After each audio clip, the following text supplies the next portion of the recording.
Olá a todos, gostaria de dar boas-vindas, né, a todos os nossos alunos, professores.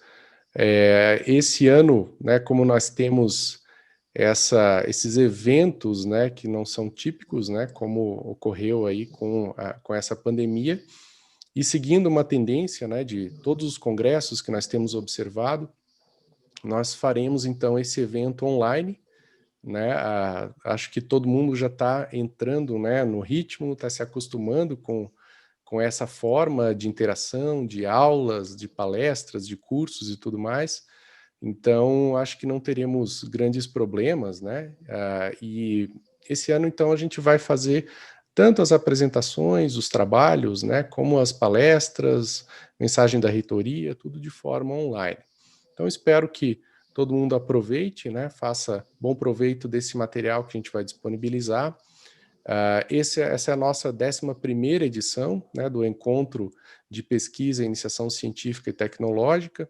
Então, o PIC aí já passou, né, desses 10 anos, então a gente entra nessa fase agora, né, de sempre melhorar o programa e a gente está trabalhando para isso. Então, desejo boas-vindas a todos e nós iniciamos aí o nosso evento com uma palestra, né, com a professora doutora Flávia Pires Rodrigues. E eu gostaria de agradecer imensamente a disponibilidade, né, a professora Flávia tem um currículo bastante extenso, né, com uma formação bastante sólida, e ela vai trazer um tema bastante interessante para nós nessa palestra. Então, a professora Flávia é graduada em odontologia pela Universidade Estadual Paulista Júlio de Mesquita Filho, né, a Unesp, é mestre em engenharia mecânica pela mesma universidade e doutor em odontologia, né, na área de biomateriais pela Universidade de São Paulo, a USP, e também pela Universidade de Manchester, com pós-docs, né, os pós-doutorados na Universidade de Birmingham, no Reino Unido. Atualmente, ela é professora e pesquisadora na Universidade Paulista, a Unip, nos cursos de mestrado e doutorado em odontologia e veterinária. É representante de colaboração em pesquisa no Brasil, da Universidade de Birmingham, desde 2011, e fundadora e CEO das empresas Confidence Professional and Academic Skills, com foco acadêmico, e também da empresa Beta Libri Consultoria, com foco corporativo em parceria com o Reino Unido, onde atua como coach e mentora. Também tem formação em coaching pela Universidade de Cambridge, no Reino Unido. Então, a professora Flávia vai trazer essa palestra e eu agradeço novamente a sua disponibilidade, né, em contribuir com o nosso evento, né, e eu tenho certeza que vai ser muito proveitoso para todos nós. Então, professora Flávia, eu deixo a palavra com a professora e agradeço mais uma vez a participação. Nós voltamos ao final da palestra, né, para nós encerrarmos e fazermos alguns comentários em relação ao tema que a professora vai trazer para nós. Então, professora Flávia, deixo a palavra com você. Obrigada, eu queria já de início agradecer o convite, fiquei muito, muito honrada quando vocês me chamaram, e a primeira coisa que eu falei quando me chamaram foi: que ótimo, eu amo falar para a iniciação científica, porque foi um momento da minha vida que foi responsável por tudo que veio depois, tudo que você leu foi resultado de uma iniciação científica, de muito incentivo, de muito trabalho e de muita satisfação. Então, é com esse espírito, com essa vontade que eu trago lá de trás, né, lá de 1999, quando eu comecei a fazer a minha, que eu trago para vocês hoje o assunto que a gente vai conversar aqui. Obrigada, professor Hilton, obrigada também à professora Carla, que me fez o convite direto. Obrigada. Eu vou começar, então, aqui a dividir a minha tela com vocês, para que a gente possa navegar aí pelas informações que eu compilei para trazer para vocês. Bom, primeiro, queria dizer que esse tema foi um tema que foi escolhido em conjunto com a universidade de vocês, para que a gente conversasse sobre gerenciamento de tempo e produtividade nas atividades acadêmicas, porque não só na atividade da iniciação propriamente dita, mas durante toda a sua organização, durante seus estudos, você precisa gerenciar o seu tempo até para ter o tempo de fazer a iniciação científica como ela deve ser feita.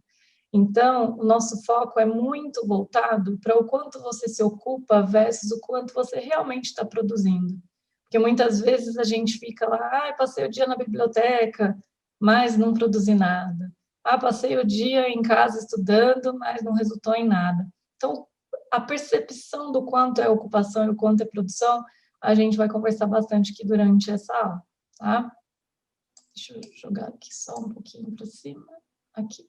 Eu vou, de vez em quando, ter que mudar o lugar da onde fica a minha câmera para que vocês não percam nada dos slides. Bom, esse slide ele mostra uma coisa que a gente vê muito em palestra motivacional para alunos, para pessoas em empresas, para que vocês não deixem de aproveitar as oportunidades. E a gente vai crescendo como aluno, ouvindo isso de professor, ouvindo isso de pai, de mãe, achando que essa é a receita mesmo para que a gente entre no mercado de trabalho, seja para a área de pesquisa, seja para qualquer outra área que vocês venham escolher, por exemplo, dentro da indústria, que é uma área que a iniciação científica também pode cobrir para vocês. Mas eu quero ir com vocês um pouquinho além disso, que eu acho que hoje todo mundo já sabe dessa mensagem, e aí você se encontra numa situação em que qualquer um desses peixes, que pode ser você ou seus concorrentes, realmente estão aptos para fazer esse pulo, né? E eu acho que hoje o que a gente está sendo desafiado a fazer é um pouquinho mais do que isso. Então, na verdade, o que eu quero trabalhar aqui com vocês é essa consciência, essa ciência de que não tem vaga para quem não cria as próprias oportunidades. Uma das coisas que o professor disse quando estava lendo meu currículo foi que eu sou representante de colaboração em pesquisa para a Universidade de Birmingham. E uma coisa que eu quero dividir aqui com vocês, sem problema nenhum, é que essa vaga foi uma vaga que não existia. Essa foi uma vaga que foi criada e oferecida para a universidade dentro das habilidades que eu tinha e que eu acreditava que eu podia ajudar eles nisso. Então, eu não fui aquele peixinho que viu uma vaga igual todo mundo viu e que poderia competir e aplicar. Eu vi uma vaga que poderia ser criada, criei essa vaga e ofereci para a universidade. Então, o pulo que eu dei foi esse aqui. E esse pulo não é qualquer pessoa que vai poder fazer. É a pessoa que se diferencia, por exemplo, escolhendo fazer iniciação científica durante a sua formação. Se fosse fácil, todo mundo fazia, não é isso? Então, nós já somos especiais por ter escolhido esse caminho, por ter escolhido fazer uma atividade extra dentro da graduação. E assim para outras coisas também, quando vocês forem fazer o seu mestrado, se tiver alguém aqui também que já está no mestrado, doutorado, ou até os professores, vocês vão olhar isso daqui, vocês vão reconhecer que vocês estão hoje na Universidade Positivo, na posição que vocês se encontram, porque vocês deram esse pulo aqui, em algum momento da sua trajetória, e não aquele primeiro. Então, a gente começa falando que uma das qualidades e uma das coisas importantes que a gente precisa ir atrás, quando a gente quer se diferenciar, é o autoconhecimento. E uma das ferramentas que a gente trabalha na empresa com autoconhecimento é o mapeamento comportamental. É a gente realmente saber como a gente responde às mudanças do dia a dia, às provocações da nossa área de atuação, quais são os fatores que nos afastam das pessoas, que nos motivam, como nós nos comunicamos. A gente precisa entender como a gente se comunica e como a gente atinge a outra pessoa nesse fator de comunicação, e entre outras, né? Eu não vou aqui passar por cada uma delas, mas só para vocês terem ideia do quanto a gente precisa se conhecer, principalmente gerar o nosso gráfico de competências, para saber até escolher, eu vou para a academia, eu vou para a indústria, eu vou para a sala de aula com pesquisa, ou só sala de aula com o ensino, é saber dentro do que você é e do que você se conhece, o que você pode oferecer para si mesmo e para o outro, dentro desse cenário. E desses testes, né, só aqui para ilustrar para vocês, esse teste que a gente trabalha é um dos mais conhecidos do Brasil e internacionalmente também, a gente tem a certificação para ser analista comportamental. Então, vocês se separam em 4 perfis principais, mas eles também se combinam. Então, dificilmente vai dar um perfil isolado. Vai, por exemplo, dar um comunicador que é planejador, ou um comunicador que é analista, e vice-versa. Dentro da maioria dos meus clientes que são acadêmicos, sejam alunos ou professores, há sempre a presença de um componente analista. Os componentes executores, por exemplo, aparecem mais em posições de liderança, como reitores, chefes de departamento, ou pessoas que têm habilidade para estar nesse cargo hoje ou daqui para frente. Então, isso também ajuda até na escolha das lideranças dentro do departamento, ou dentro de um grupo de estudos, ou dentro de um grupo de pesquisa que vocês queiram formar. Bom, hoje eu queria dar um foco de reflexão para vocês fazerem antes de irem para frente nessa palestra. Como é uma palestra que vocês vão assistir online, vocês vão poder ter o poder de pausar o vídeo e de andar com ele para frente. Então, aqui é um momento que eu vou passar uma série de perguntas para vocês e que eu quero que vocês respondam no papel para vocês terem escrito, né, e terem guardado, registrado com vocês, e depois passem a assistir o resto da palestra, tudo bem? Então, primeira coisa, eu quero que você escreva qual é o seu problema com o tempo hoje, ou problemas que vêm lá de trás e que você ainda não conseguiu resolver em relação ao tempo. Eu não tenho tempo, ou eu tenho muito tempo, ou eu tenho tempo, mas não consigo administrar, enfim, qual é o seu problema com o tempo? Dentro disso, escrever o que te falta. Ou seja, se eu te desse aqui um pacote de tempo, você tivesse todo o tempo que você precisa, o que você acredita que estaria conseguindo fazer mais dentro desse tempo, ou melhor? Porque aqui a gente vai trabalhar já as habilidades que você reconhece em você, que, de repente, você não está usando direito e pode despertar e passar a administrar melhor. O que você gostaria de mudar? Se hoje você está aqui assistindo essa palestra, se você escolheu, clicou e está acompanhando tudo que a gente está falando, é porque você quer mudar alguma coisa que você não está gostando dentro da sua rotina, dentro do seu relacionamento em relação ao tempo. E também o que você acredita que está impedindo que essa mudança ocorra. Porque se a gente não tiver a consciência do que está parando a gente de avançar, o que está parando a gente de entender o tempo, de administrar o tempo, de fazer um bom uso, a gente não consegue resolver. A gente só vai ser aquela pessoa que vai falar para todo mundo, não tenho tempo, estou sem tempo, mas a gente não está trabalhando nesse problema em nenhum momento. Tá? Então, eu queria que vocês registrassem a resposta de cada uma dessas questões, para que vocês acompanhem, então, a palestra. Bom, o primeiro passo que a gente vai ter que fazer, depois de olhar essas respostas, é ressignificar o tempo na nossa vida acadêmica. Porque toda vez que a gente fala de tempo, a gente fala o que já falei aqui automaticamente. Não tenho tempo, o tempo está muito apertado, não vai dar tempo. São somente frases negativas em relação ao tempo. Então, a primeira coisa que a gente tem que fazer em relação ao tempo é mudar o nosso olhar. Se a gente continuar olhando o tempo como se ele fosse o nosso inimigo, a gente não vai conseguir fazer nada mesmo e vai continuar reclamando. Se a gente começar a olhar o tempo como nosso amigo, a gente vai chegar nessa frase, poxa, se fosse fácil, todo mundo faria. Se eu estou aqui, é porque eu tenho consciência e tenho habilidades de fazer o uso do meu tempo diferente de outras pessoas. Ou eu ainda não cheguei lá, mas eu estou inclinado a trabalhar nisso. Tá? E isso me traz uma lembrança de uma semana em que eu tive muita gente que falou, nossa, Flávia, eu não sei como você faz tal coisa, você tem tempo para fazer tudo isso?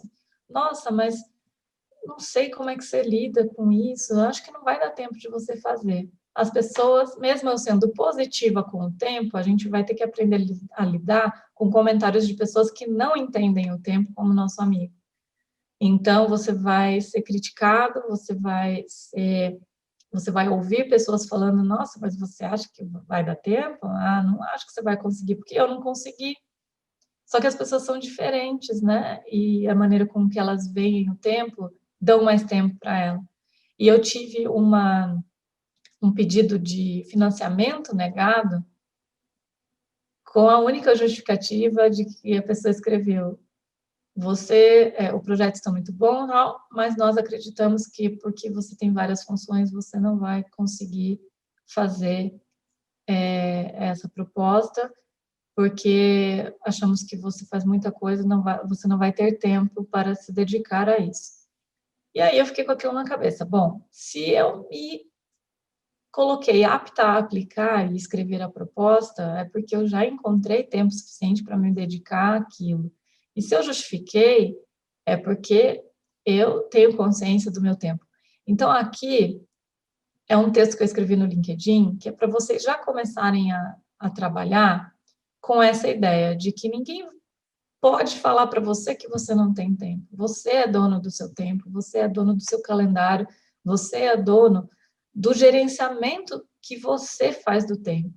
Então, quando você falar para alguém, olha, eu não vou conseguir fazer isso porque eu não tenho tempo, ninguém pode chegar para você e falar, não, você vai ter tempo sim, tal, tal, tal, a não ser que seja o seu orientador, o seu professor, provando e te dando evidências de que com outro olhar ou um outro cronograma você vai sim ter tempo, né? É um feedback diferente, é uma instrução diferente. Agora, outras pessoas falarem para você que você não vai ter tempo, sem saber como você o gerencia, não façam com que isso pare em vocês. Porque se eu tivesse parado quando eu ouvi isso, eu não tinha feito nada do que eu tinha feito até hoje, tá? Bom, e aqui é um gráfico que prova que tudo que eu estou falando é verdade. Se você tem 168 horas em uma semana, vamos chutar alto aqui que você dorme 56 horas por semana, e vamos chutar muito alto que você gaste 35 horas comendo, tomando banho, fazendo exercício. E vamos chutar certo aqui, se você é um professor ou um aluno que se dedica o tempo todo, que você trabalha 40 horas por semana. Colocando tudo isso, olha só o que te sobra. E eu acho que esse é um número muito importante para que você reflita naquelas perguntas que você respondeu anteriormente e pare para pensar como você está fazendo uso dessas 37 horas. E mesmo que você mude um pouco esses números aqui, vamos jogar isso bem para baixo, vamos colocar 24, né? Se eu colocar 24 aqui, ainda é muito tempo, gente. É muito tempo para você ir atrás de tudo que você quer fazer. Inclusive de descansar, porque a gente vai conversar como isso é importante. Então, quem acha que não tem tempo, já não pode dar desculpa. Quando eu começo a orientar alunos de iniciação científica, eu dou uma aula de gerenciamento de tempo para eles parecida com isso. E eu mostro esse gráfico. E eu falo para eles, olha, você pode me dar todas as desculpas para não entregar um trabalho, mas a desculpa de eu não tive tempo ou eu não tenho tempo não vai ser aceita, porque vocês aqui vão aprender a gerenciar o tempo. Se tiverem dificuldade de gerenciamento, me procurem os seus professores para acertar esse ritmo. Mas não usem como desculpa não tive tempo, tá? Porque realmente as evidências provam que você tem. Então, o olhar é esse. O tempo é seu amigo. Se você começar daqui, você já vai transformar um monte de coisa na sua vida. Então, com isso na cabeça, você tem que viver o presente, estar presente, sentir o presente naquela atividade que você está fazendo. Qual que é o maior motivo de perda de tempo hoje na academia? É você estar lá no laboratório fazendo sua pesquisa, mas você está pensando numa coisa que aconteceu antes ou numa coisa que vai acontecer depois. Então, eu vejo muito isso com os alunos. Às vezes, eles estão fazendo um experimento e aí, porque eles acham que pode dar alguma coisa errada, eles ficam pensando, nossa, mas se isso aqui der errado, o que eu vou falar para o professor e o que o professor vai achar? E começa já a criar uma nuvem, um cenário negativo sobre o tempo, criando uma ansiedade com foco em todos os acontecimentos do futuro, sendo que o presente ainda não foi feito, ainda não deu errado, e pode dar errado justamente porque a pessoa não está lá presente com foco naquilo, está preocupada no que pode acontecer, que nem aconteceu ainda. Outra coisa é estar preocupada com um erro anterior, ou uma fala, uma conversa anterior que teve com o professor ou em casa, e estar trazendo aquele sofrimento, aquele pensamento do passado, aquele arrependimento ou aquele problema para o momento presente. Então, não estar focado, não estar presente de novo.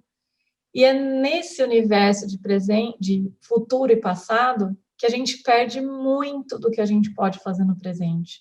E o tempo, ele está acontecendo no momento presente. Se você não faz uso dele como seu amigo no momento presente, ele vira inimigo, vira frustração, vira arrependimento, vira erro, vira punição, tá? Então, viva o seu melhor e sinta o seu melhor. Se você está tendo algum problema e você fala, poxa, toda vez que eu estou no laboratório, eu não paro de pensar no que aconteceu tal dia, ou na conversa que eu tive tal dia. Se você não está parando de pensar nisso, ou numa coisa do futuro, né? Se você está ansioso ou está com medo, são duas coisas que hoje travam os alunos, travam os professores, e é muito o que resulta hoje de depressão, esse tipo de problema na universidade. Se você está com esses problemas e você notou que você não está presente, é nesse momento em que você notou que você tem que procurar ajuda. Não deixar isso virar uma bola de neve muito grande, a ponto disso poder virar uma doença, tá? Se você está vendo, nossa, eu estou com um pensamento repetido, muito focado no passado, ou eu estou com um pensamento repetido, muito focado no futuro. Então, você está com provavelmente com uma ansiedade moderada, ou com um medo e uma perda de confiança muito grande, uma baixa autoestima. Procurem ajuda, ou psicológica, na própria faculdade, tenho certeza que vocês encontram, ou com seu orientador, ou um professor que você se sinta mais à vontade, um professor mais próximo, ou comigo, vocês vão ter o meu contato também, vocês podem me procurar. Falar, olha, Flávia, essa semana não estou me sentindo bem, posso conversar com você? E eu converso com tanta gente, tá? E fora isso, seja grato pelas suas horas de ocupação e produção. Independente de você estar se ocupando ou produzindo, seja grato por ter a oportunidade de estar numa faculdade como essa que vocês têm, com uma infraestrutura brilhante, um apoio. Seja grato por essa palestra que vocês vão ter aqui hoje, que teve todo um trabalho da faculdade para ir atrás de achar as pessoas certas para conversar com vocês, tá? Reduza a pressão que vocês sentem, e é uma pressão que todo mundo sente, você não está sozinho, é uma pressão normal, tanto os alunos quanto os professores, eles sentem isso, mas reduza essa pressão listando as prioridades, e assim você vai economizar tempo. Pode parecer de início que você está economizando só 5 minutos ali, 3 minutos aqui, mas no todo, você vai ganhar muito tempo depois. Então, peça ajuda se precisar, não é vergonha para ninguém. Delegue coisas que você acha que algum outro aluno pode te ajudar, ou alguém da sua família que possa fazer alguma coisa, de ir comprar um fio que está faltando para você fazer num trabalho, em vez de você ir, já tem alguém da sua família na rua, você pede. Coisas pequenas, né, de pedidos de ajuda, auxiliam muito quando você foca em dividir as tarefas, que são muito longas também. Mesmo que você faça essas tarefas sozinho, você pode falar, olha, minha tarefa é desse tamanho. Aí você adia, porque ela é muito grande. Se você dividir essa tarefa em pequenos pedaços, quanto menores os pedaços, melhor, maior a chance de você atingir essa tarefa até o fim. Você pega esses pedacinhos, e esses pedacinhos às vezes te custa 5 minutos, 10 minutos para executar.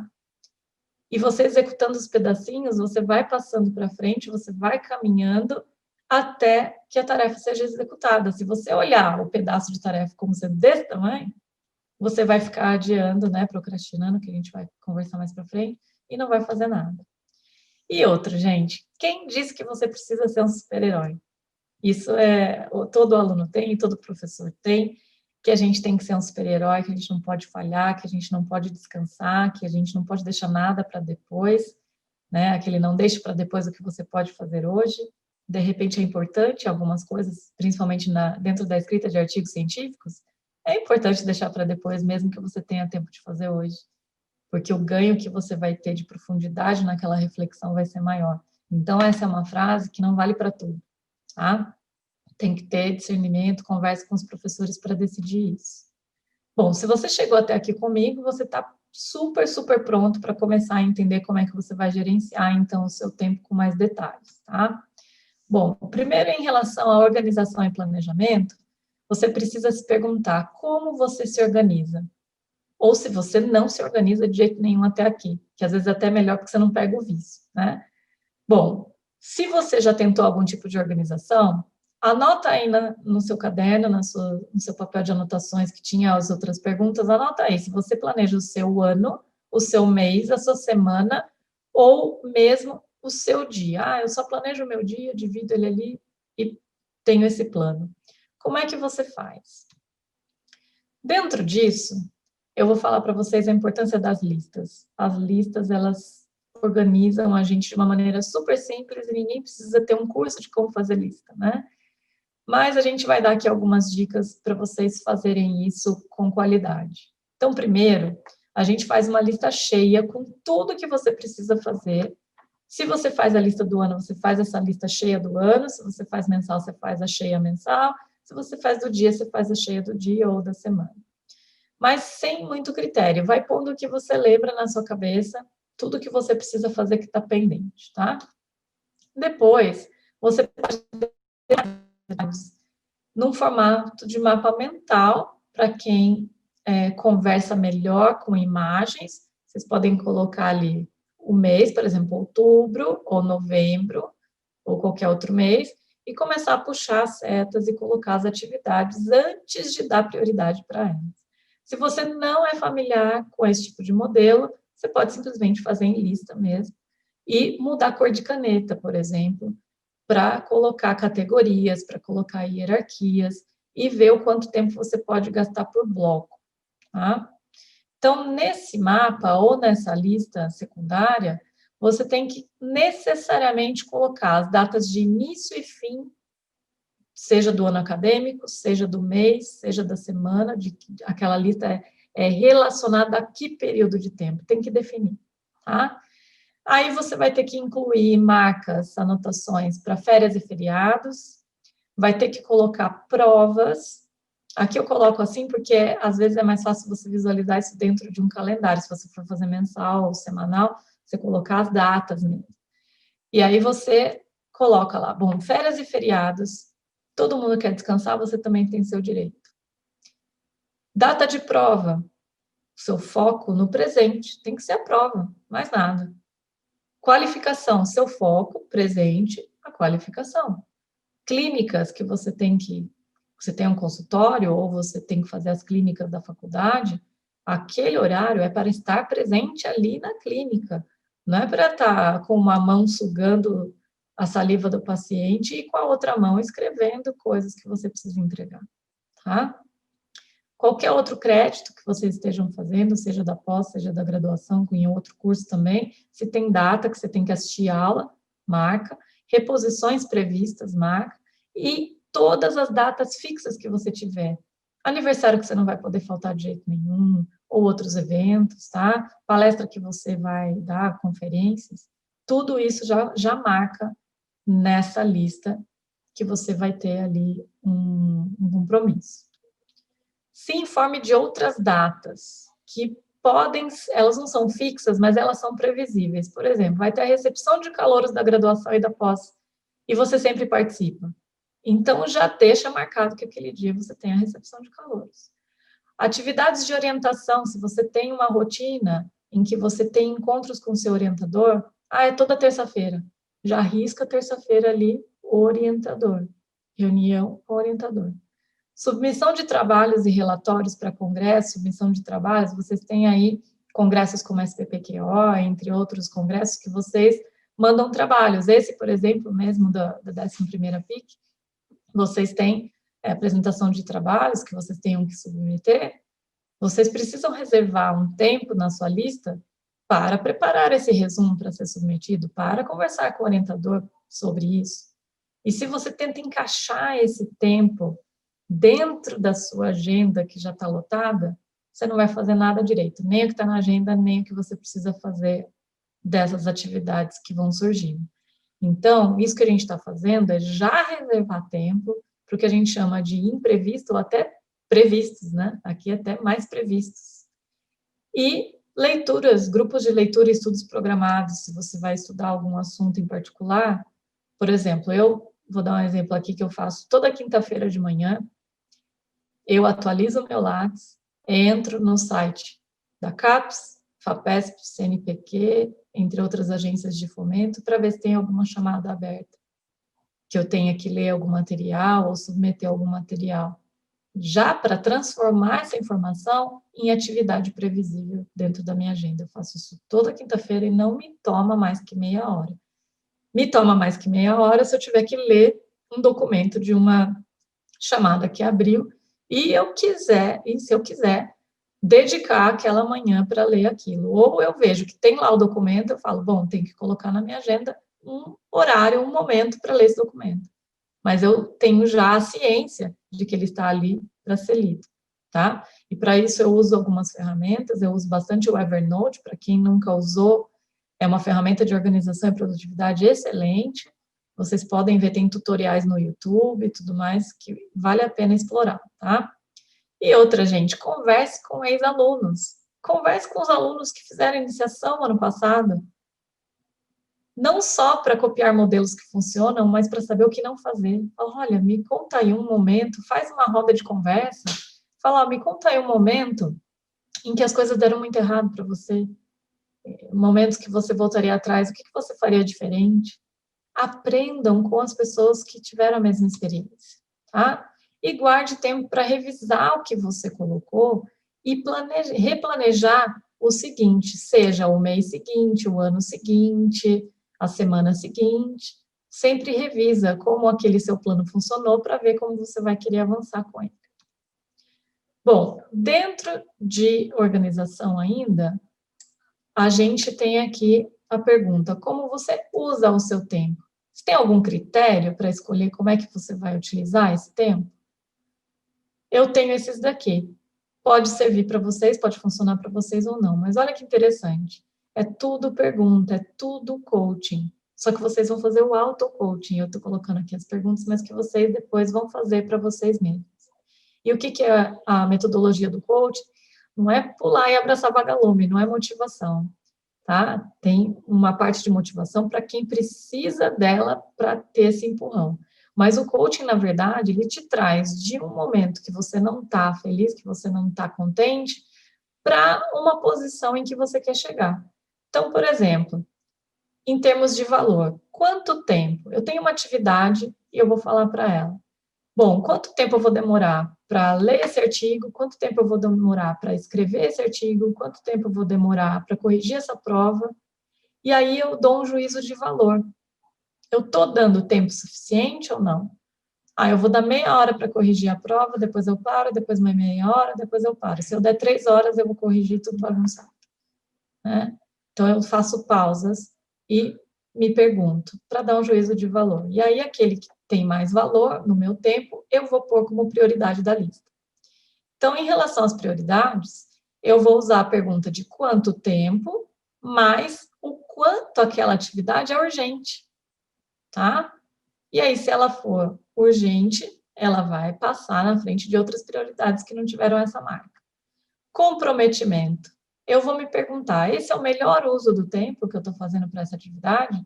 Aqui é a hora que a gente tem a ciência, por exemplo, de que a gente pode delegar uma atividade que, de repente, não precisava ser a gente para fazer. E aí eu abro janelas na minha agenda. A autoavaliação é saber como eu usei esse tempo. É saber se esse tempo ele foi utilizado de maneira correta e para a próxima atividade eu vou usar o mesmo plano ou eu vou reduzir o plano, eu vou aumentar esse plano em relação ao gerenciamento do meu tempo. Porque essas atividades vão se repetir, né? Eu sempre vou estar fazendo relatório, sempre vou escrever artigo. Na vida acadêmica, a gente, embora tenha uma dinâmica, as categorias de trabalho, elas se repetem. E eu preciso entender como é que eu tomo as decisões. Porque se eu tomo tarde demais, eu perco a oportunidade. Se eu tomo cedo demais, eu perco as informações essenciais. Então, isso reflete muito no gerenciamento de tempo. Eu preciso entender, lembre das últimas decisões que você tomou e quais foram os resultados dessa tomada de decisão, de uma decisão que você tomou tarde demais e de uma decisão que você tomou cedo demais. E aprenda com o que aconteceu.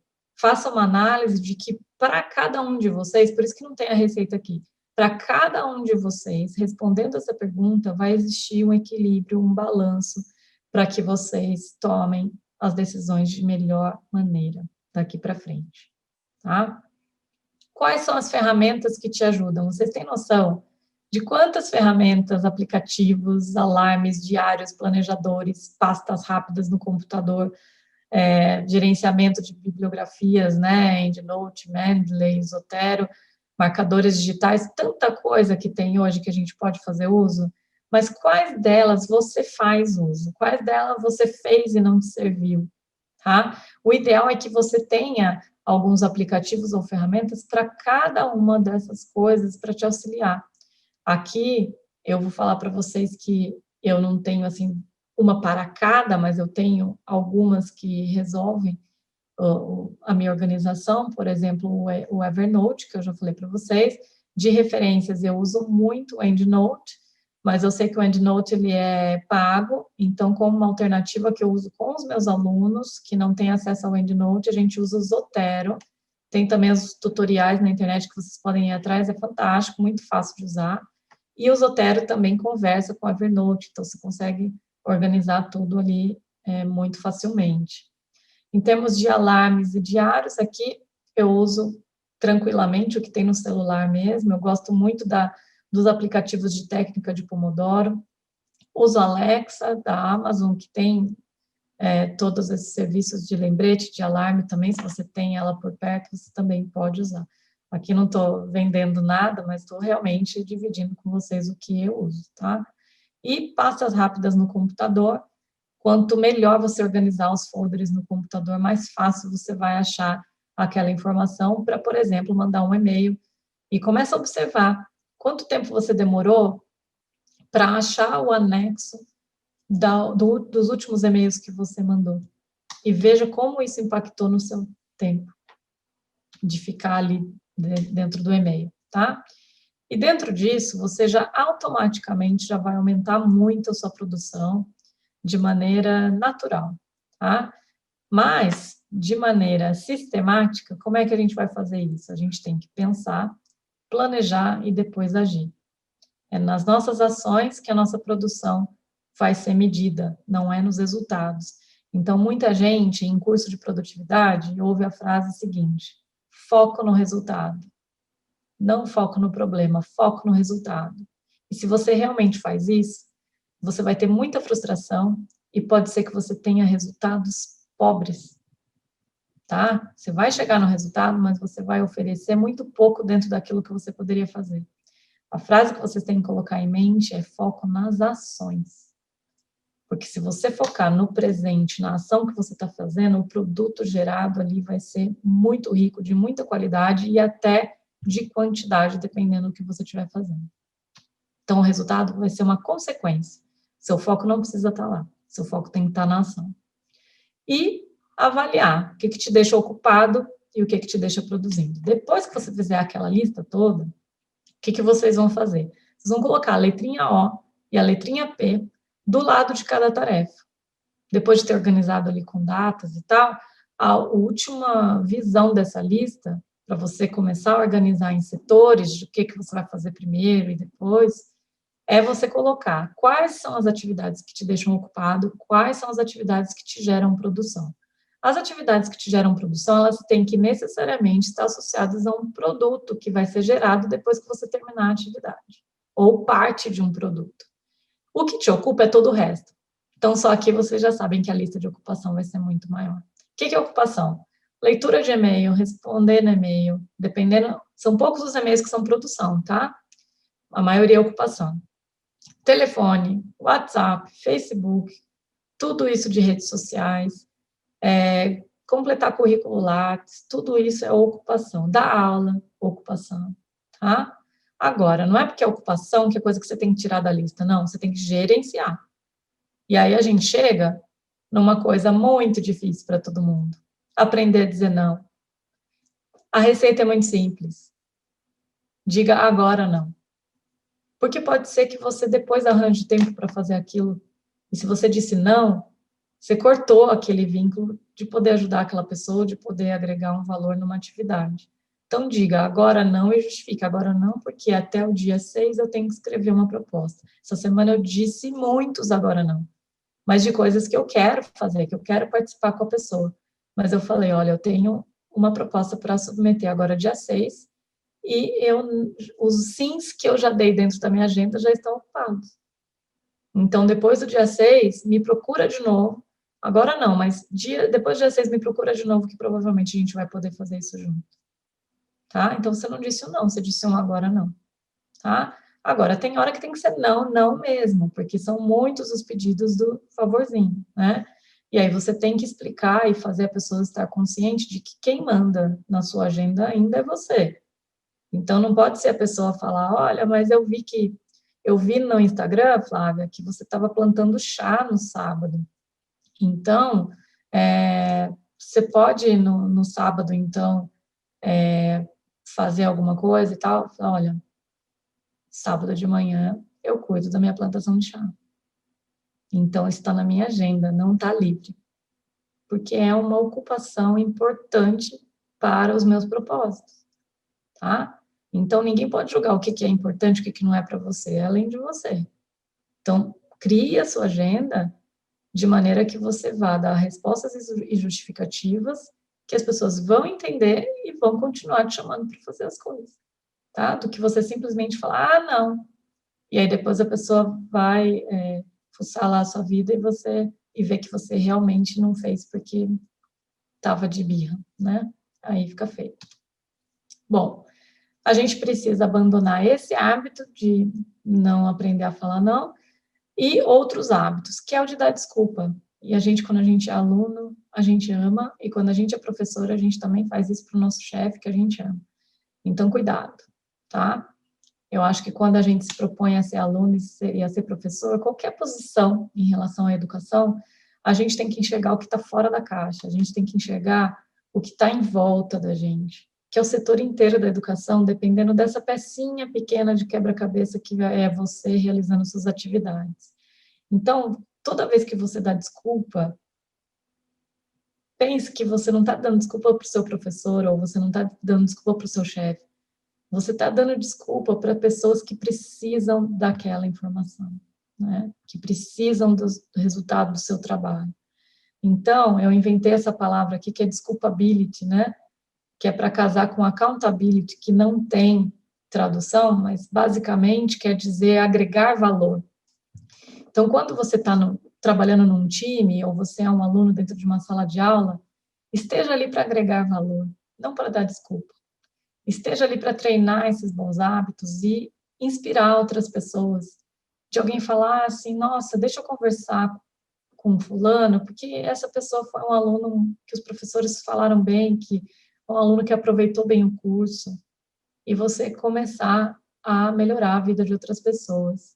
Essa função de pesquisa, de ensino, ela tem que ser contínua, e a gente é parte disso em qualquer fase da nossa vida, seja da iniciação científica, e começando principalmente por ela, mestrado, doutorado e depois como professor.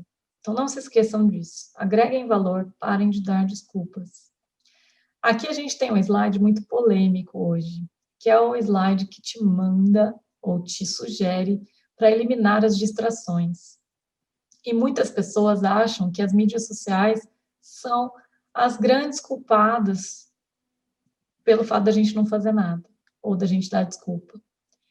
E eu discordo muito disso, porque eu estou em praticamente todas as redes sociais, sou bastante ativa nelas, mas o que eu faço? Aquilo me gasta tempo, certo? Assim como vai gastar de todo mundo. Eu tenho que pegar e fazer o bom uso daquele tempo. Então, por exemplo, para evitar a procrastinação, o que é a procrastinação? Deixa eu conceituar para vocês. Muita gente define procrastinação como, você ficar, né, entre aspas aqui, vagabundando, né, não fazendo nada. E, na verdade, isso não é a definição. A procrastinação, quem procrastina, faz muita coisa. Não é aquela pessoa que fica jogada no sofá. É aquela pessoa que pega a lista do dia ou do mês, vamos falar aqui do dia, pega a lista do dia e coloca tanta atividade de ocupação que, quando vê, não tem atividade de produção. Então, ela passou o dia inteiro se ocupando, ficando morta de cansada, mas não produziu resultados dentro da sua área, dentro do seu propósito, tá? E quais as formas que a gente usa para procrastinar? A gente vai lá, joga um videogame, ou a gente pega e fala, ai, tô cansado, vou comer, vou trocar mensagens no chat, vou ver como é que tá o pessoal, ou eu vou fazer posts no Instagram de selfie de que eu estou trabalhando, de selfie de que eu estou estudando, ou de que eu estou plantando chá, ou de que eu estou fazendo alguma outra coisa. Né? Isso pode ser feito por vaidade, por perfeccionismo, por aprovação, ou até mesmo por motivos relacionados ao seu trabalho. Por exemplo, eu que tenho empresa, eu relaciono os conteúdos que eu posto com as coisas da empresa, mas eu também acho importante que as pessoas, quando compram um produto meu, saibam quem eu sou, do que eu gosto, né? Para criar aí um ambiente de confiança mútua e até de colaboração. Às vezes eu gosto de uma coisa que você também gosta e a gente passa a colaborar com isso. Então, o melhor jeito de procrastinar é reconhecer que essas são as essas são as válvulas de escape que a gente usa, mas continuar usando, mas com propósito e com alguma coisa voltada à produção.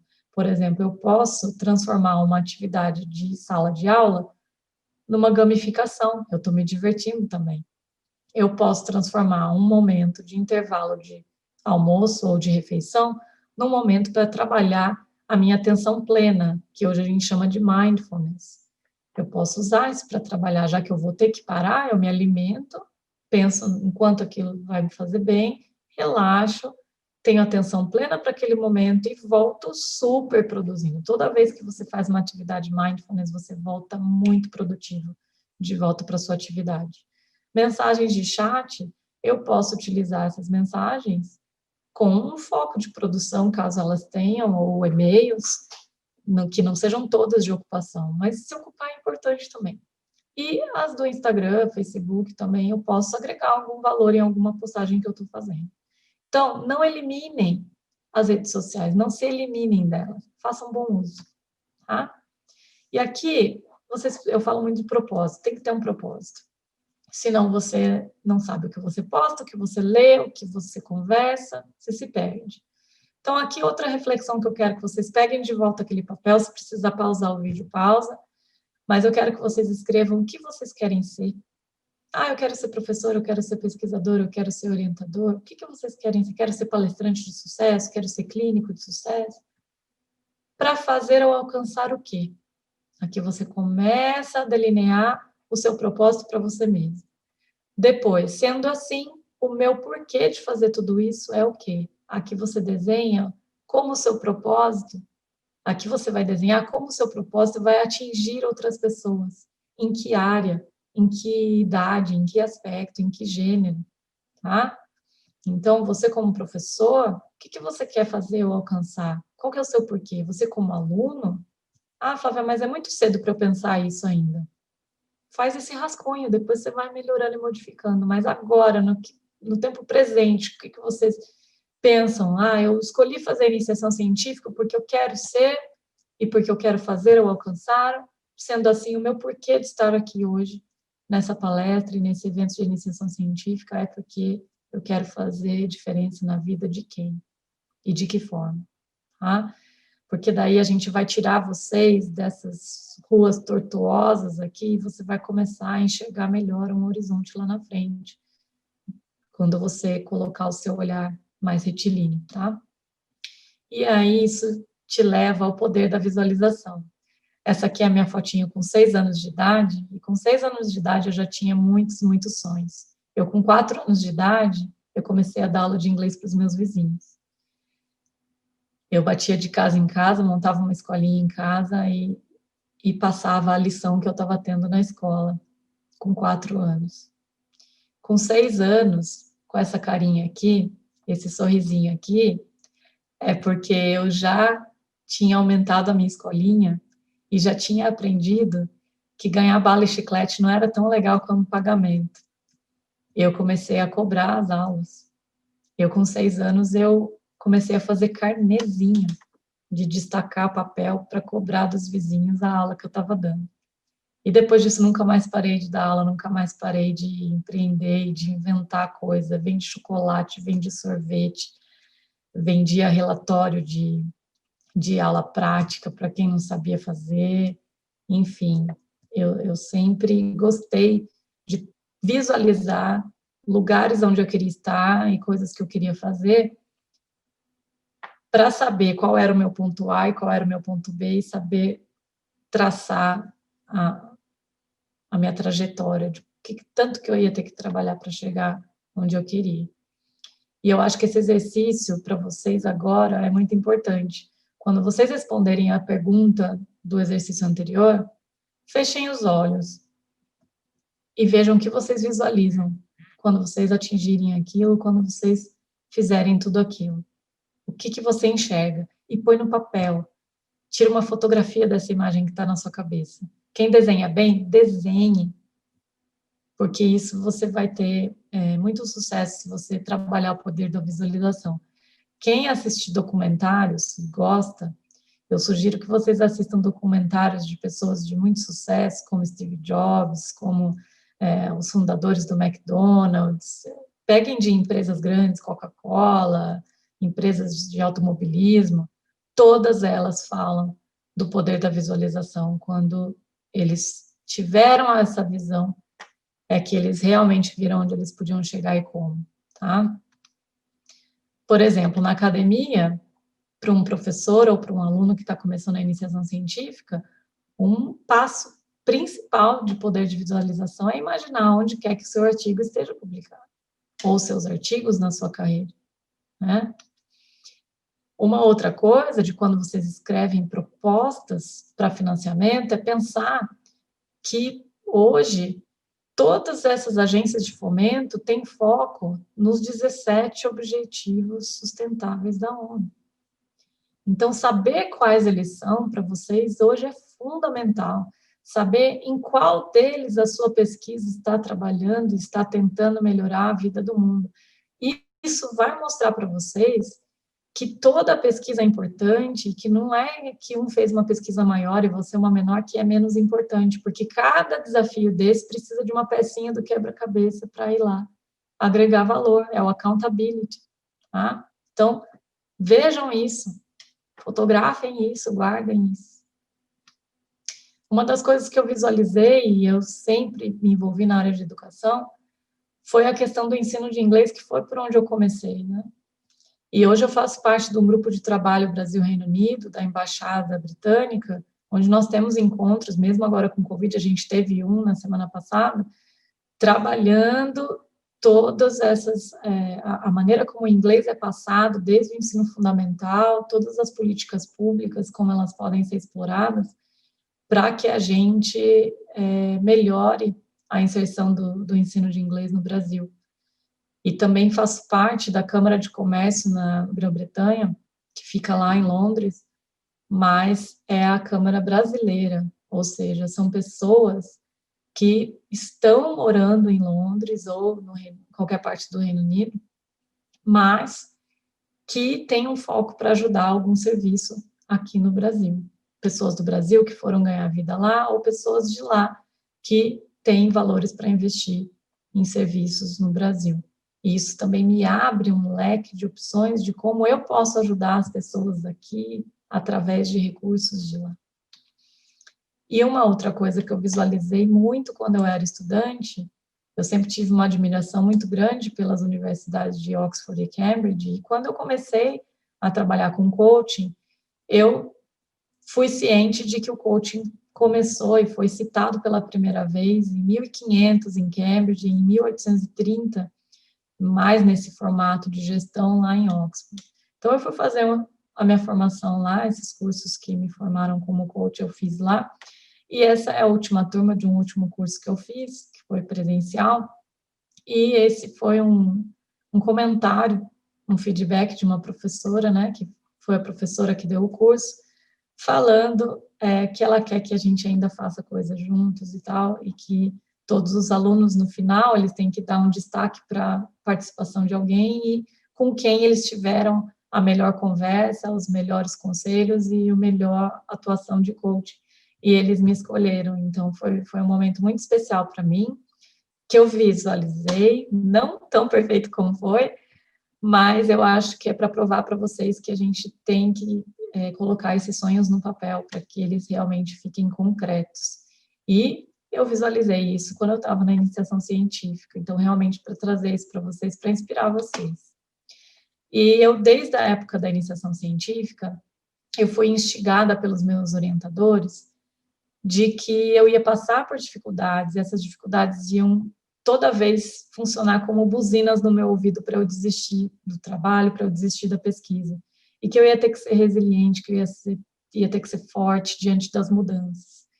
E aí eu cheguei a montar um depósito de confiança, que toda vez que alguma coisa dava errado, toda vez que eu sentisse que eu não tinha valor, ou que eu não era para aquilo, que eu não era boa o suficiente, eu abria esse depósito. No comecinho ele era um baúzinho, depois ele virou um folder no meu computador, onde eu ponho várias coisas, várias conquistas, vários congressos que eu fui, fotos, cartas de professor, cartas de recomendação, tudo isso faz parte do meu depósito de autoconfiança. E toda vez que eu estou para baixo até hoje, é lá que eu busco um consolo para continuar, para levantar minha cabeça e continuar trabalhando e dando o meu melhor. Eu tenho uma explicação mais detalhada de como eu montei isso, de como eu trabalho com isso, no meu artigo lá no LinkedIn, mas basicamente é isso que eu passei para vocês. Do meu depósito de confiança, construir as minhas memórias positivas no fim de cada ano. Eu coloco um quadro de tudo que foi positivo para que eu ganhe forças para começar o próximo ano. Eu vejo que eu posso até ter reclamado de algumas coisas durante aquele ano, mas eu penso nas histórias que eu quero viver, das quais eu quero viver e me orgulhar, que são outros 2 textos que eu escrevi lá para vocês. Porque a gente fica muito com medo de julgamento, e medo de errar, o medo de não dar certo as coisas, e a gente esquece de comemorar, de celebrar, de reconhecer o tanto de coisa que deu certo, tanto de coisa que trouxe felicidade e que trouxe motivação para a gente naquele ano, tanto de coisa que a gente conquistou, tanto no trabalho quanto na vida pessoal. Então, eu sempre monto esses quadros, eles me dão uma força fenomenal. Eu sempre olho esses quadros no dia 31 de dezembro, para que o meu 1º de janeiro dê aquele início. E pasmem vocês, o quadro de 2020, que todo mundo acha que pode ser bem difícil de fazer por conta da Covid, a gente realmente tem muita coisa que reclamar, que se lamentar, foi um ano bastante difícil, tem sido, mas muita coisa boa também aconteceu, e eu acho que a gente tem que olhar com esse foco para a gente poder entrar em 2021 com bastante gás. E analisar o nosso medo do julgamento, de onde ele vem e por que a gente tem esse medo. A gente tem o medo do julgamento, gente, mas é um medo que na hora que você for analisar, ele é bobo. Ele é bobo porque normalmente quem julga a gente da maneira que desestabiliza a gente é gente que não faz nem 1/3 do que a gente faz. Então, se você faz uma coisa e acerta, as pessoas te julgam. Se você faz uma coisa e erra, as pessoas te julgam. Mas elas te julgam porque você fez. E normalmente as pessoas que estão te julgando são pessoas que não fizeram nada e que ficam te julgando. Então, se você já colocar isso na cabeça, você já vai entender o julgamento de uma maneira bastante diferente, tá? O primeiro julgamento, aquele que mais magoa a gente, aqueles pesados, aquelas palavras malditas dentro de uma rede social, por exemplo, ou num e-mail, essas palavras normalmente vêm de pessoas que nunca nem tentaram fazer o que você está tentando, e se você tentou e errou, é porque você está no caminho certo, tá? Outras palavras que doem são palavras de orientadores, que às vezes podem não estar num bom dia, ou ser do próprio caráter da pessoa, mas procurem conversar com essa pessoa, porque às vezes o que está fazendo vocês terem essas conversas difíceis é o medo que essa pessoa tem de ser julgado por uma outra pessoa que está por trás desse programa todo que vocês estão fazendo juntos, tá? Acho que conversar e se mostrar aberto a entender e trabalhar esse medo juntos é o caminho. Bom, esse medo, ele não vem só do julgamento, mas ele também vem de uma mistura de dor e prazer. Quando eu fui para Manchester para fazer um pedaço do meu doutorado, eu tive um resumo dessa história contada aqui, e que todo mundo acha, nossa, mas a Flávia tem um currículo longo, fez isso, fez aquilo, nossa, deve ter sido tranquilo e tal. E, na verdade, foi uma história de bastante medo. Eu não tinha experiência de exterior, não tinha experiência de ficar longe da minha família. Eu fui uma chorona com 26, 27 anos, com medos bobos, que hoje eu vejo que são bobos, mas eu precisei passar por esses medos para crescer.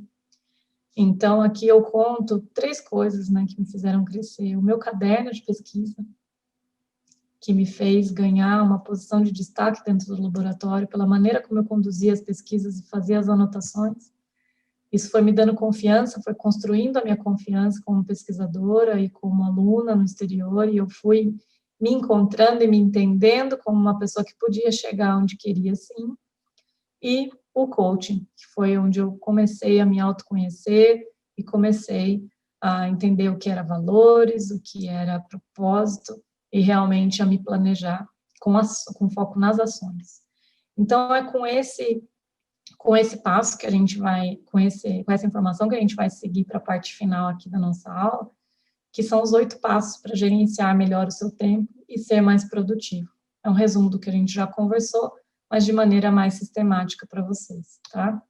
Bom, o primeiro é conhecer as suas tarefas, é fazer essas listas que eu conversei com vocês e da maneira que eu falei para vocês. Fazer uma lista livre primeiro e depois ir fazendo os filtros até que vocês cheguem às suas prioridades. Então, como é que eu vou estabelecer, por exemplo, uma lista diária? Primeiro, tem que preparar essa lista na noite anterior, seria o ideal. Depois, é entender o que você está determinado a alcançar amanhã.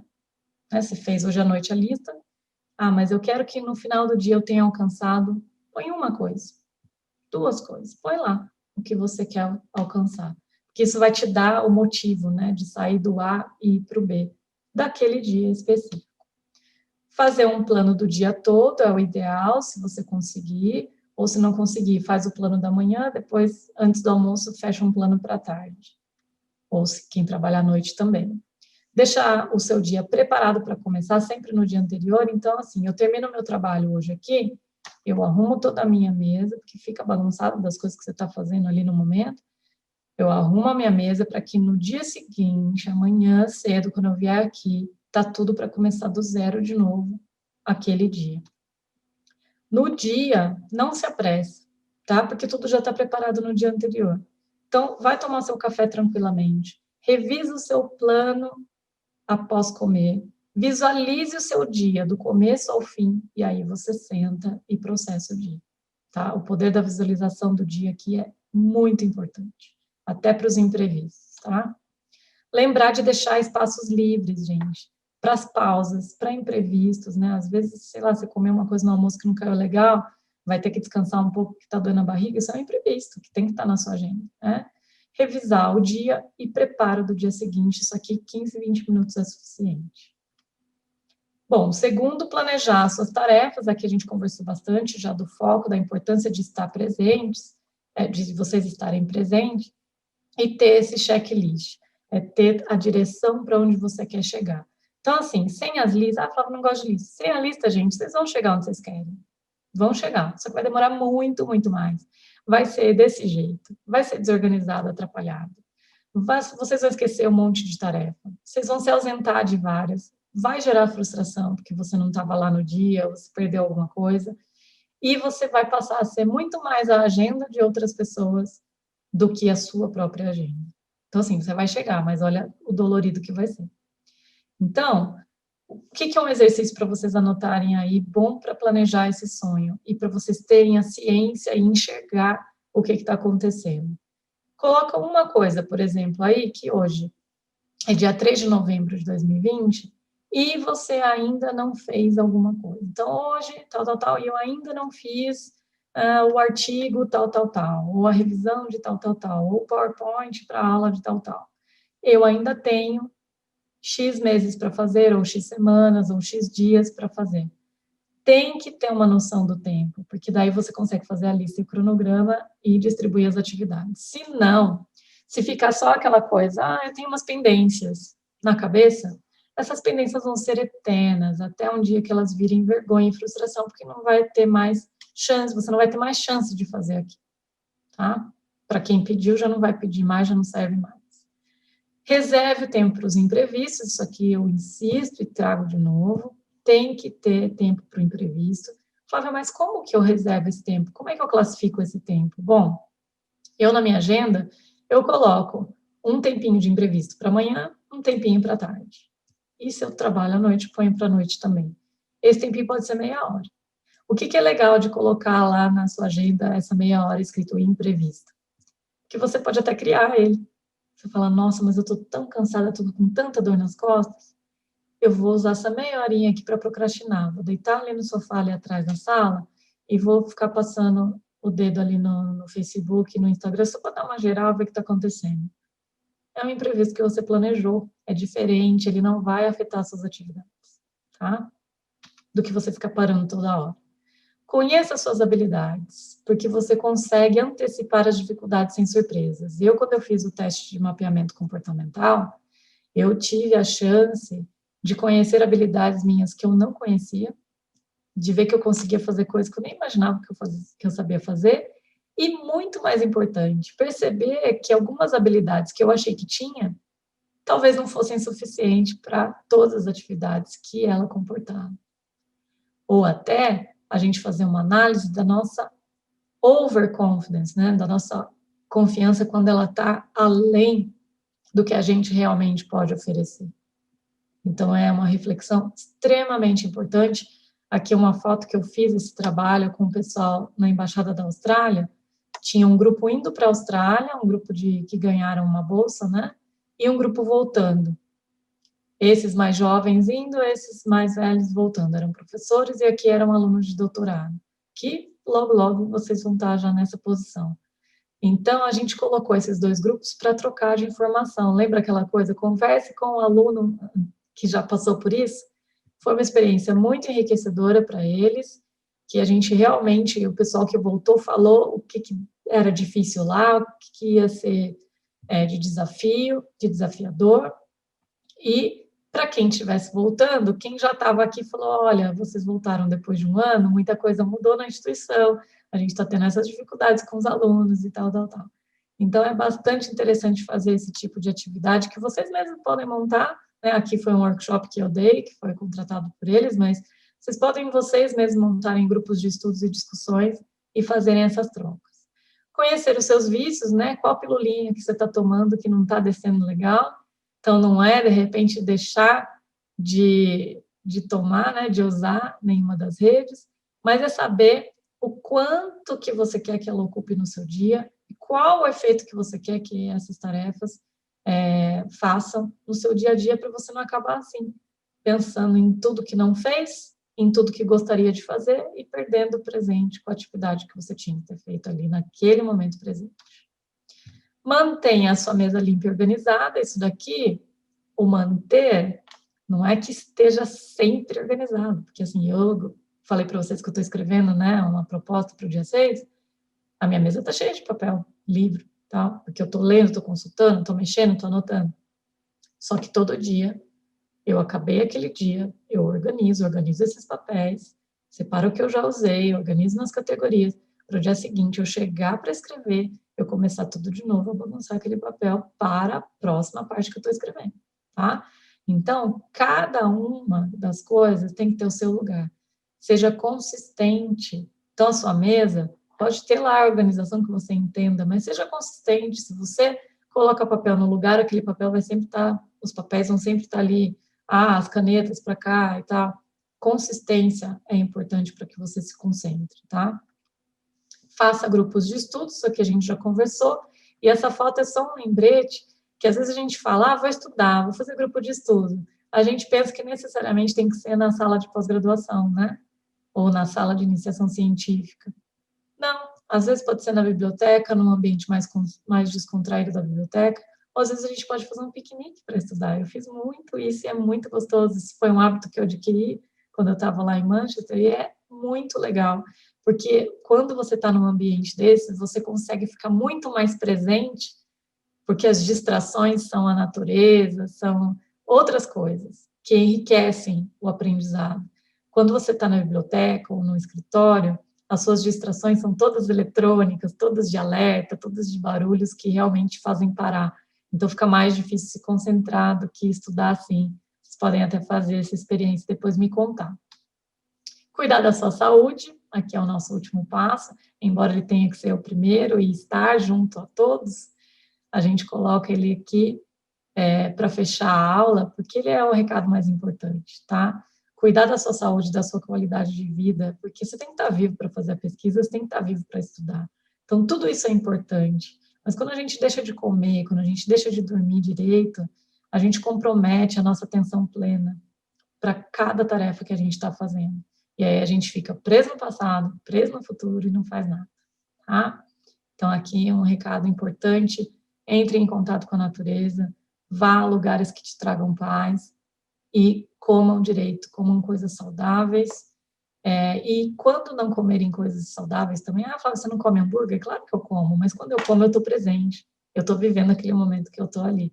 Eu não estou comendo com culpa, eu não estou comendo depressa, porque é isso que faz mal, tá? Bom, aqui, gente, eu encerro agradecendo demais a atenção de vocês. Eu espero que a gente tenha passado um recado positivo para vocês e de bom uso. Eu coloco aqui, eu me coloco à disposição de vocês, tá?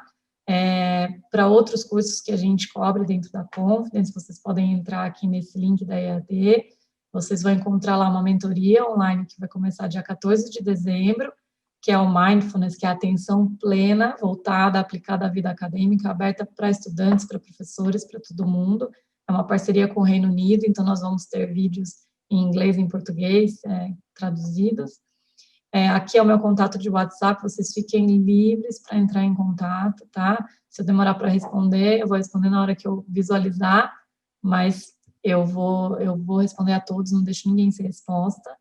Uma outra mentoria que a gente tem é de escrever o seu trabalho final em 15 minutos por dia, para quem tem bloqueio de escrita e não sabe organizar a vida na pós-graduação, a gente faz esse trabalho e vai começar em fevereiro do ano que vem.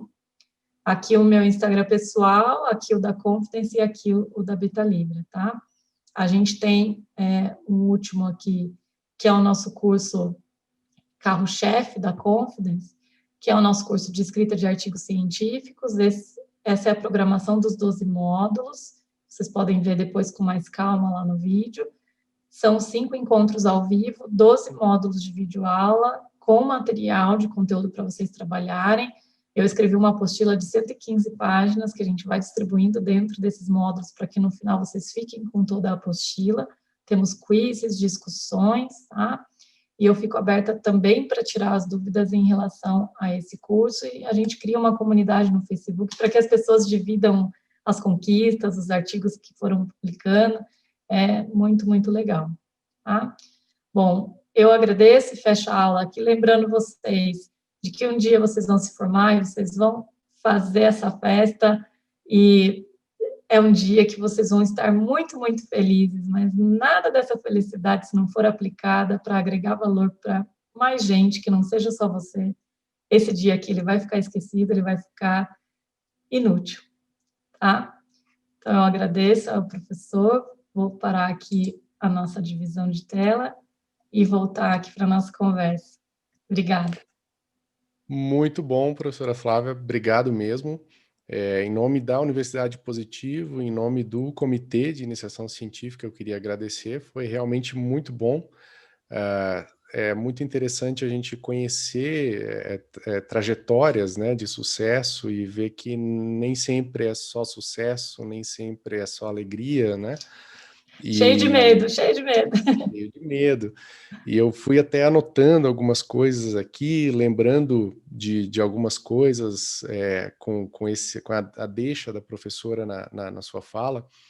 E eu vou comentar algumas coisas e queria até ouvir, de repente, uma opinião da professora. É muito interessante a gente ver que muitas histórias de sucesso, né? E se a gente pegar biografias, histórias de algumas empresas, como a professora mencionou, né? Até do próprio Steve Jobs, a gente vê que tem uma questão de ação mesmo, de foco na ação. E eu vi uma frase essa semana que eu achei muito interessante, assim. e queria ouvir a opinião da professora depois. É não confundir o perfeccionismo com procrastinação, né? Sim, E às vezes a gente se pega nessa de tentar chegar num produto final, né? Principalmente quem está empreendendo, né? Chegar num produto final, naquele produto dos sonhos, para aí você colocar no mercado e começar a ver como as coisas acontecem.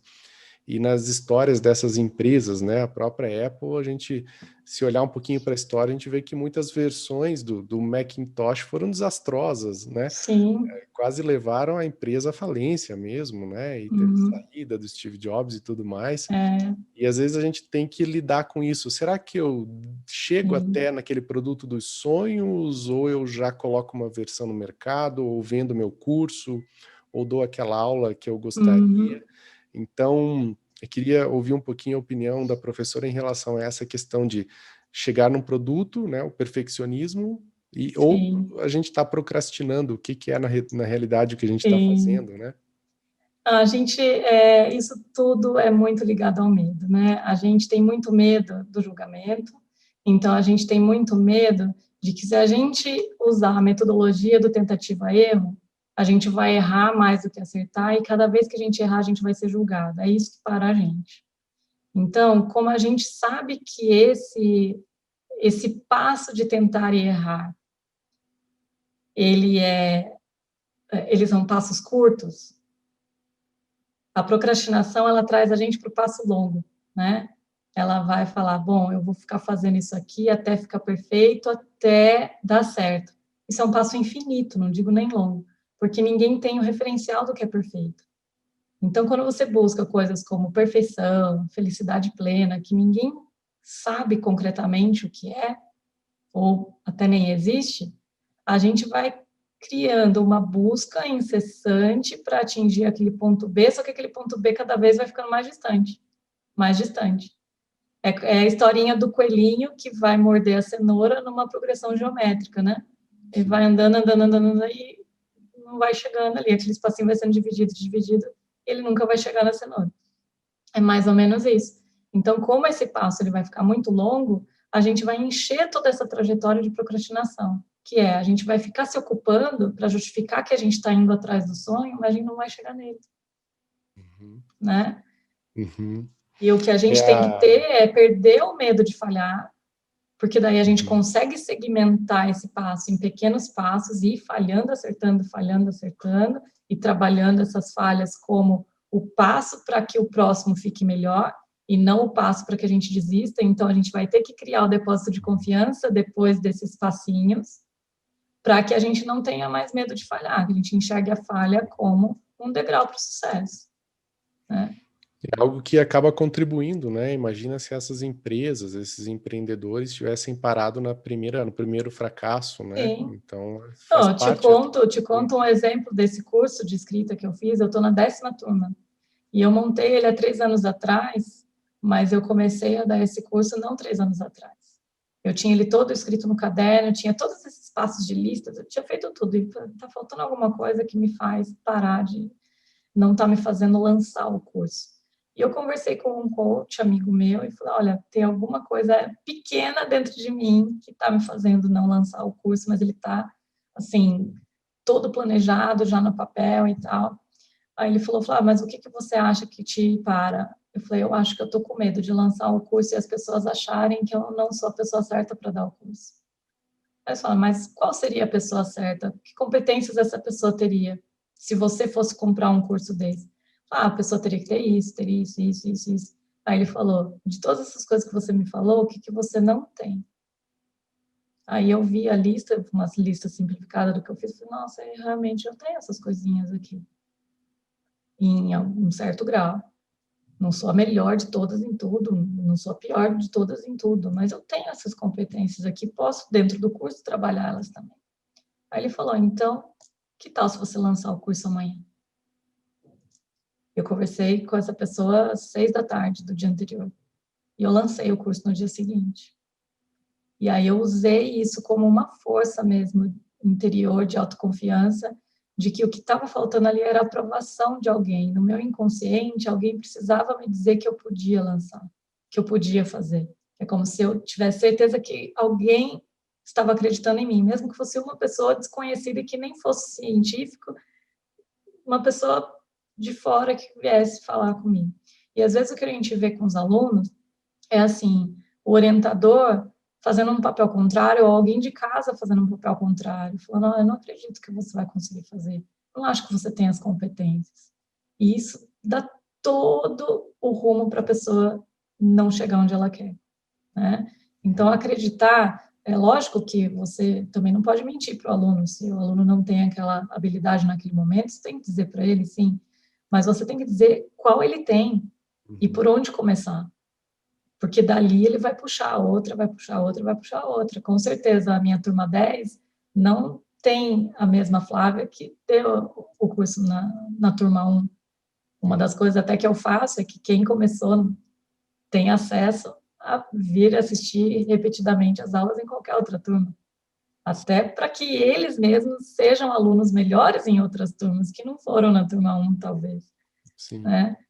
Eu acho que dar essa chance da pessoa se reinventar é muito importante, seja essa pessoa o aluno, seja essa pessoa o próprio professor.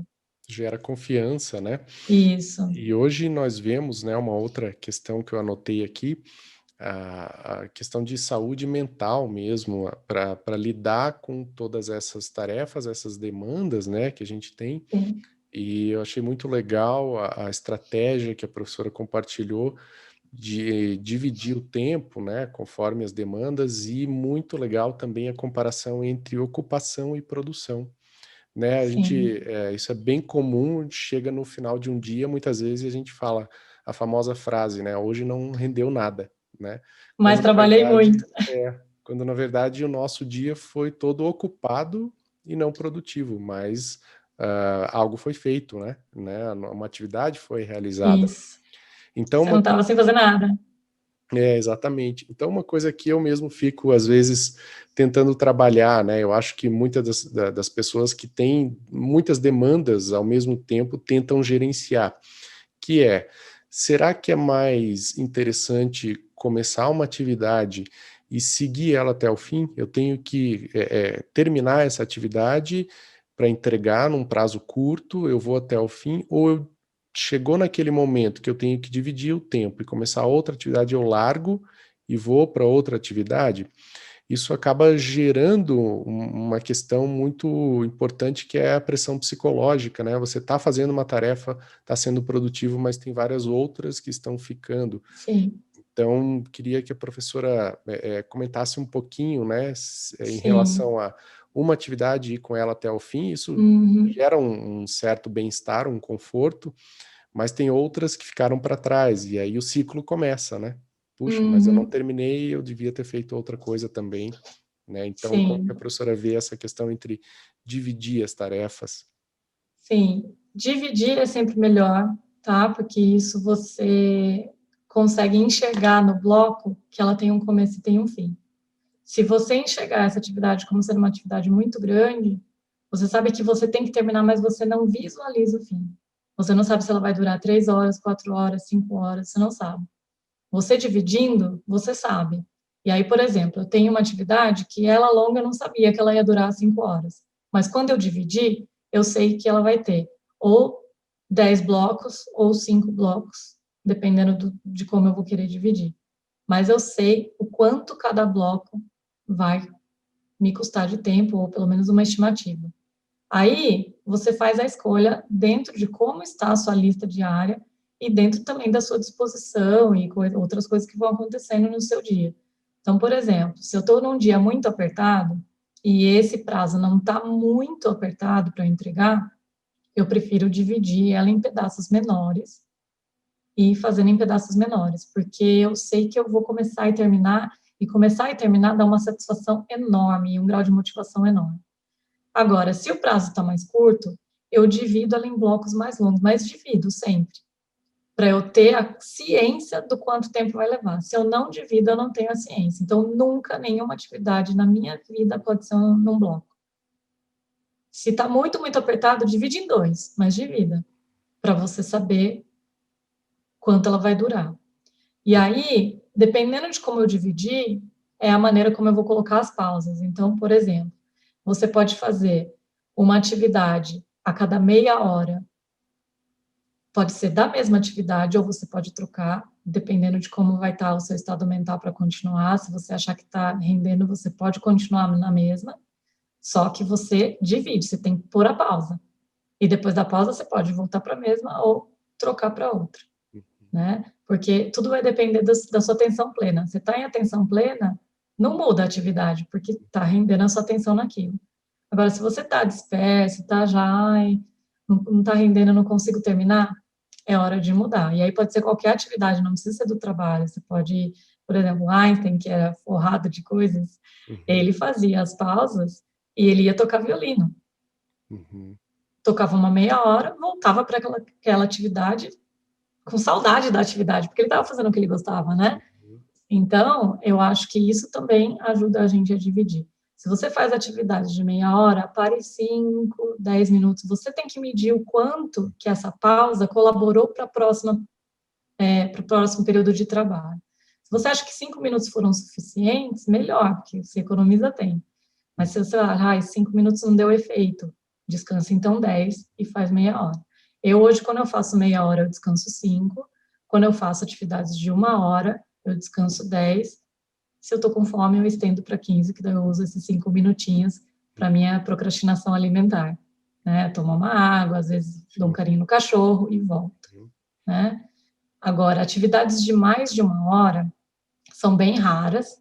Normalmente eu faço quando estou escrevendo alguma coisa muito urgente, de prazo, que daí eu fico, por exemplo, 1 hora e meia, 2 horas, mas aí a minha pausa necessariamente vai ter que ser entre as partes de 15 minutos ou mais, tá?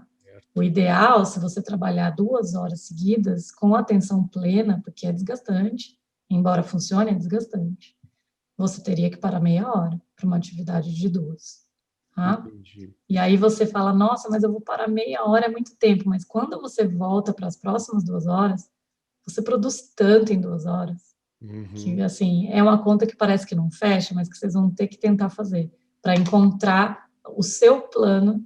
Eu, por exemplo, não faço um plano fechado todos os dias da semana, né? Na segunda-feira, por exemplo, é dia que eu trabalho para a Unip, na quinta-feira é dia que eu trabalho para a Birmingham, eu separo a minha agenda por dias de semana, né? Terça eu estou em Unip também, quarta e sexta eu estou Confidence Beta Libre. Então, o meu trabalho e pausa é diferente, né? Para os diferentes dias da semana.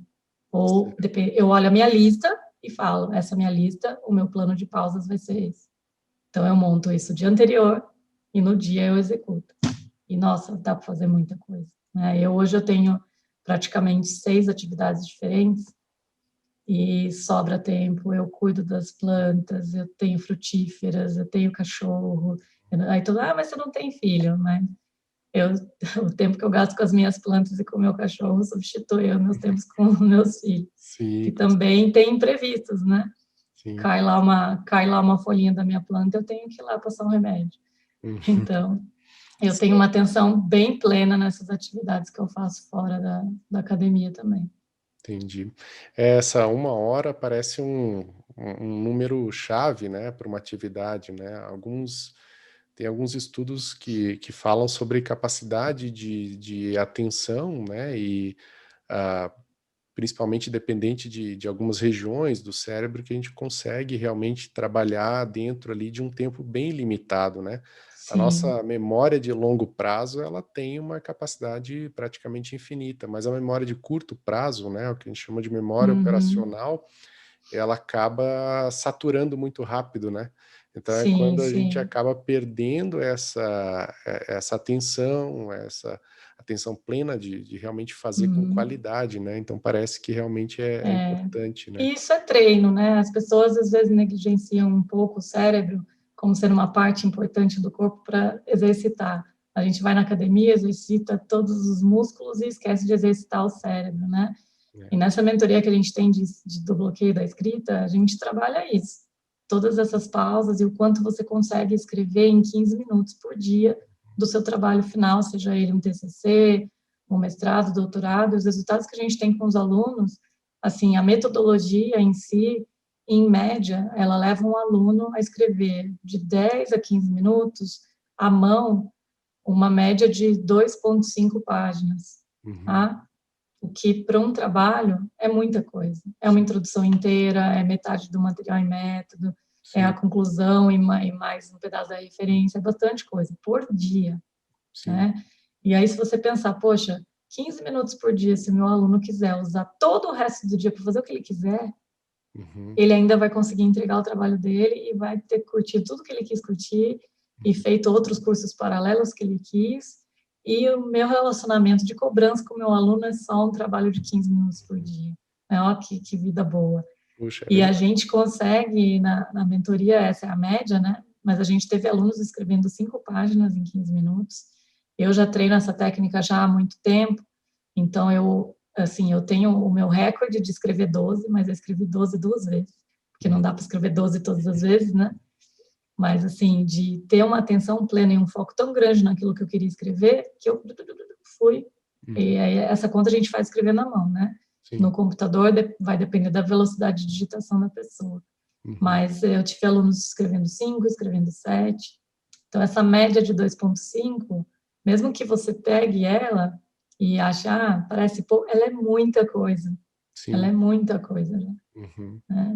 Isso é uma coisa que dá para os professores trabalharem com os alunos e terem a consistência, né? Terem uma constância. Caiu aqui meu microfone, não sei se você perdeu o que eu falei. Não, tá, o áudio tá Então perfeito. tá. Bom, última coisa, só abusando um pouquinho mais do tempo da Fica à professora, vontade. Fica à vontade.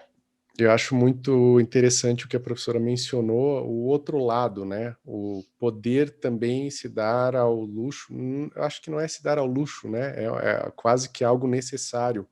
O tempo para você, o tempo para as redes sociais, o tempo para ir lá brincar com o cachorro, e isso faz sentido quando a gente pensa nessa capacidade limitada de memória operacional, de saturação, né, de sistemas encefálicos.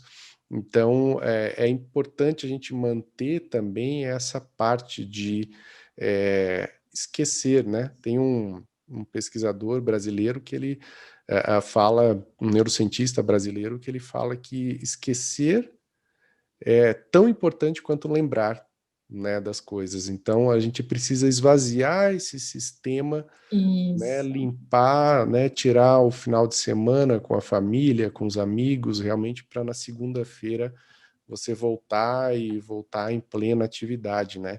Então, é mais um comentário, né? E se a professora quiser comentar, eu Não, acho é que essa perfeito. questão de descansar, de ter outras atividades que podem parecer, de repente, desnecessárias num primeiro momento, mas elas têm um papel de extrema Fundamental. importância, né? Fundamental para Sim, que a fundamental. produtividade seja realmente otimizada, né? Uhum. Uma das disciplinas que eu dou lá na universidade, ela é estágio docente, né? Eu dou didática, estágio docente também para eles, e eu trabalho muito a questão da resiliência, do bem-estar, né? Que a resiliência é uma coisa que está aí na lista de soft skills que todo mundo precisa ter para ter um emprego bom e tal, mas ninguém entende de onde ela vem. E, na verdade, a resiliência ela é o produto do seu bem-estar. Se você não trabalha o bem-estar, você não se torna uma pessoa resiliente, você não consegue entender mudanças, você não consegue se conectar com as outras pessoas, porque você cria um mundo insuportável só seu, né? Uma pressão, uma caixa de Pandora ali. E você precisa abrir essa caixinha, né? E deixar que as pessoas descubram o que tem ali dentro, descubram quem é você e como elas podem se relacionar com você, para criar parcerias, para criar atenção mútua num mesmo compartilhamento de ideias. E você, quando você começa a dividir com as pessoas os seus hábitos, o que você gosta de fazer, o que você não gosta também, isso ajuda muito a pessoa a entender você num cenário mais amplo e selecionar você para tarefas específicas também, de acordo com a maneira com que você responde a essas atividades. Então, uma coisa importante, né, que a gente conversou, a gente tem um curso faz acho que umas 2, 3 semanas, todo de mindfulness na academia. Foram 2 dias, a gente falou para mais de 100 pessoas sobre isso, e eu falei muito do poder da pausa, mas falei muito essa questão do esvaziar a cabeça. a gente só fica colocando informação, colocando, e a pressão, quando a gente sente essa pressão, a gente sempre põe a mão na cabeça, né? Isso é o primeiro sinal de que já está passando da hora de você parar um momento, refletir nas coisas que já foram feitas, que estão sendo feitas e que vão ser feitas e esvaziar o que não precisa mais estar lá. E isso a meditação ajuda muito. Tem um tipo de meditação que chama meditação meta, que ela é muito importante para os estudos, é quando você medita a parte mindfulness de estar presente, mas você consegue meditar por um período um pouquinho mais longo, de uns 10 minutos que seja mais longo, pegando tudo aquilo que você meditou no início e que você refletiu e vendo se aquilo serve para atingir outras pessoas e de que maneira isso vai atingir as outras pessoas. Então, você começa a pensar no outro, você trabalha compaixão, trabalha empatia, e você não tem como ter uma vida pior fazendo isso, né? Quando a gente fala de meditação, as pessoas têm uma cultura um pouco errada disso, de que tem que estar naquela posição de perna cruzada, de olho fechado e tal. Não. É atenção plena. A atenção plena para você pode ser de olho aberto, segurando uma caneta. Para mim pode ser sentada aqui nessa cadeira. Para outra pessoa pode ser deitada na cama, olhando o teto, um ponto no teto. Não precisa necessariamente estar de olho fechado. Isso são recomendações de posição e atitude para quem tem dificuldade de se concentrar, né? Então, a gente também quebra muito esses mitos, que às vezes a pessoa fala assim, eu não levo jeito para isso, não vou fazer isso, não me serve. Na verdade, você já até está fazendo e não sabe, Sim. né? Uhum. E tem que esvaziar para dar lugar para as coisas entrarem, senão você não vai ter coisa batendo e saindo, não vai entrar mais. Com certeza. Bom, de novo eu queria agradecer, então, a sua disponibilidade de tempo, né, já que estamos falando de tempo, né? Vocês estão na minha agenda, então pode usar. Tá na agenda, né? Então, eu queria realmente agradecer, foi muito proveitoso, né? Só para esclarecer para os alunos aqui, essa palestra vai estar disponível no YouTube, no canal do Programa de Iniciação Científica, então vocês podem deixar perguntas, caso alguém tenha perguntas também ali nos comentários do YouTube, que a gente pode encaminhar para a professora Flávia, eu tenho respondo com o maior certeza que ela, prazer. né, vai gostar de ver essas perguntas. E então vocês podem interagir dessa forma, já que é uma palestra gravada, né? Mas vocês podem fazer perguntas e a gente tenta remeter essas perguntas depois, né? E lembrar também, professor, dos momentos que eu falei das pausas, para eles refletirem durante as perguntas, realmente façam a pausa do vídeo, vai ali no papel, anota, reflete, depois continua assistindo, que vai ser muito mais proveitoso. Sim, com certeza. Então, agradeço novamente em nome da universidade, do Comitê de Iniciação Científica, professora, foi extremamente proveitoso, né? Eu acho que o momento que nós estamos vivendo, a gente tem todas as demandas do dia a dia e a gente perdeu um pouco da interação com as pessoas, algo que faz parte desse outro lado de relaxar, de esvaziar um pouco. Sim. Então, acho que isso ficou mais evidente agora, né? Nesse período que a gente está vivendo. Então, eu aproveitei bastante e tenho certeza que todos vão aproveitar bastante a sua palestra e nós ficamos sempre à disposição também para as colaborações, né? Sempre para as interações que também são bastante benéficas. Então, muito obrigado mesmo, professora, pela sua palestra. Obrigada, eu também fico à disposição, assim, para todos os alunos que estão assistindo, professores, né? Sintam aí um abraço virtual de agradecimento pela atenção de vocês, principalmente pela atenção plena que vocês vão usar para quando forem assistir a gente, tá bom? Obrigada. Muito obrigado, então, professora. Tchau, tchau. Tchau.